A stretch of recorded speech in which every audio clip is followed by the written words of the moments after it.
अली हसन ने जैसे ही इस गली का रुख किया जहां इसका घर वाक़ था, अपने सामने वाले दरवाजे पर एक औरत पड़ी हुई नजर आई। जैसे ही वो रिहाइशगाह के सामने के दरवाजे के करीब पहुंचा तो औरत की आवाज़ थर से रोती हुई सुनी गई। बराए मेहरबानी इस गरीब औरत की मदद करें, वो शदीद दर्द में है। जल्दी से दरवाजे के करीब पहुंचकर रिहाना ने कहा, बहन उठो, अंदर चलो, यकीनन आप गर्म हैं। मैं इसे ले आया। और रिहाना ने इसे पंखे के सामने बिठा दिया। अली हसन आखिरकार इसकी दवाई ले आया। कहानी सुनते ही जोड़े की आंखें नम होने लगी। अब वो अक्सर उसने बहुत मासूमाना अंदाज में पहना था। वो एक बेबस गुलाम औरत की शक्ल में थी। इसे अपने शौहर और बीवी से मदद मिली।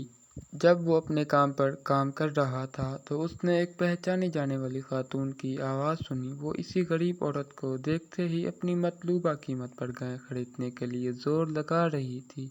अली हसन ने देखा कि वो वही खातून ज़ेरे बहस खातून नहीं थी। मैंने देखा कि उसका लहजा कितना मखसूस और निया था। वो बहुत तेज़ी से आगे बढ़ी। ये औरत वही थी। अली हसन का सर चकराने लगा। क्या मुझे किसी मजलूम औरत पर भरोसा करना चाहिए? वीडियो अच्छी लगी हो तो लाइक कर दें। मज़ीद अच्छी वीडियो देखने के लिए हमारे चैनल को सब्सक्राइब कर दें। शुक्रिया।